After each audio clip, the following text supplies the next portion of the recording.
Magandang araw mga katits, ipakikita ko tong kumpas dahil may nakahiliran itong mga bato na may marker.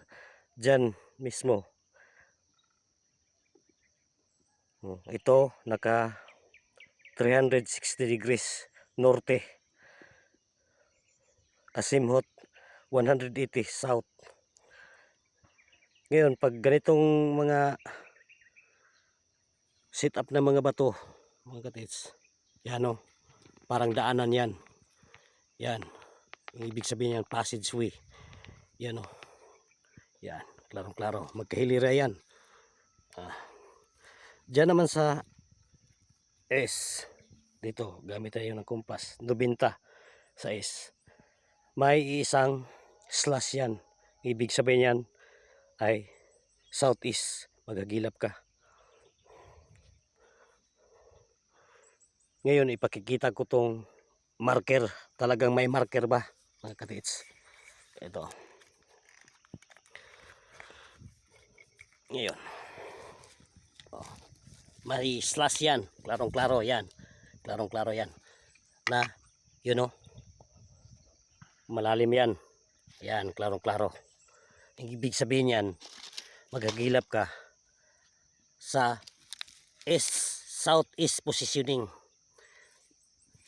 Diyan naman mismo sa gilid ng creek, may marker dyan. Ipakikita ko mamaya mga katits. Yan. Pag ganitong setup, dito naman galing yung mga posisyon ng mga bato. Kukumpasan natin mga katits ang kanyang alignment. Yan. Dito mismo. Yan.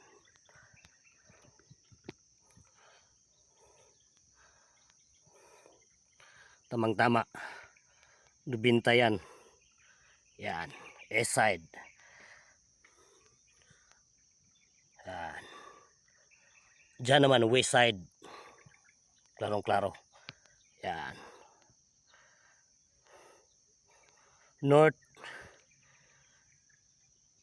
Northwest positioning ang kanyang alignment. Yan.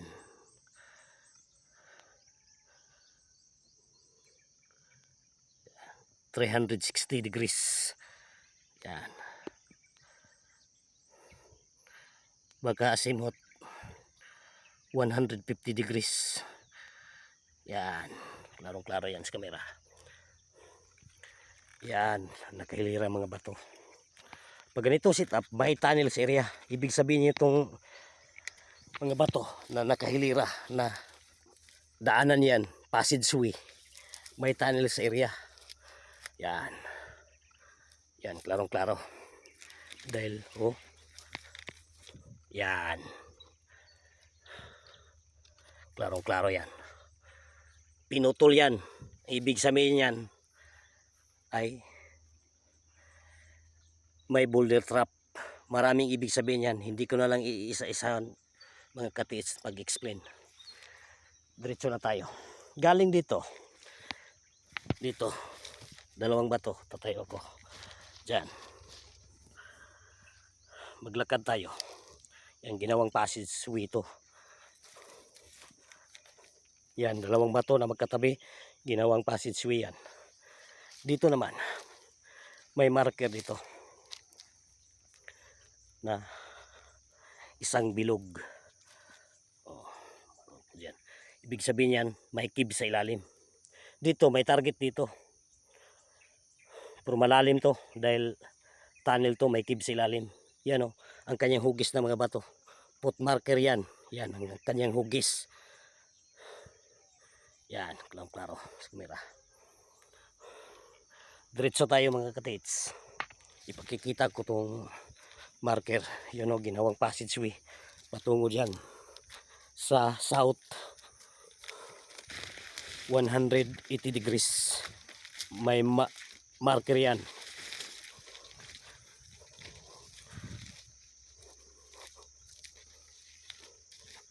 Diyan na mismo. Yan.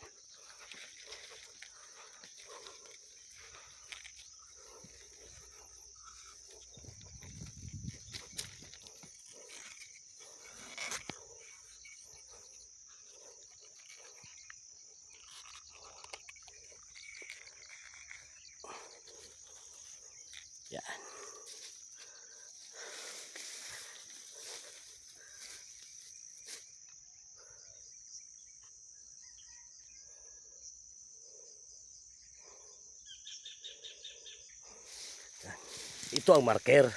Klarong klaro. Yan. 7. May iisang hulo kasi ang dalawang daliri. Ibig sabihin yan, gold deposit. Dito naman, may parehang sukat na triangle. Ang ibig sabihin yan, chamber. Chamber. Ibig sabihin yan. Dito naman, may malaking hole na may dot. Yan. Klarong-klaro sa camera. Dito naman, yan. Kasi ang dalawang daliri. Dito na mismo ang target underneath. Dito naman, may C. Yan. Klarong-klaro. C. Yan. Klarong-klaro yan. Yan. Oh, may hole pa yan. Oh. Yan. Klarong-klaro. Pag ganitong marker, dito na mismo ang big site. Pro tunnel to mga katiits. Hindi to basta kain. Yun, oh. Ang ibig sabihin yan, ng 7 yan. C dito, metal element. 7C, ang ibig sabihin yan, may pintuan na nakatago na close tunnel. Pag ganitong setup mga katiits, na vlog ko naman to dati. Ito lang yung marker na ay sinabi ko, pag ganitong marker on the spot, dahil nakalitaw lang to dahil nasa gilid ng creek. Sobra na tagal ng panahon na siging umulan, yun ang lupa lumitaw lang to. Yan, klarong klaro. Ito, creek yan. Diyan mismo ang malalaking bato na nakahilira na ginawang passageway.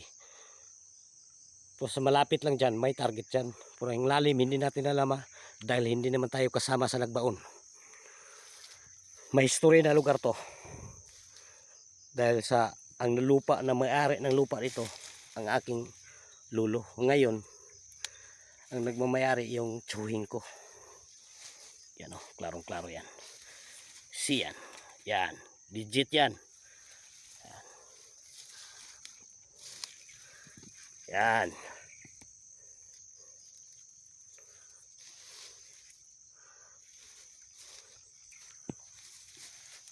Yan. Klarong klaro. Yan, oh. Ang direksyon ng kuplas. Yan, oh.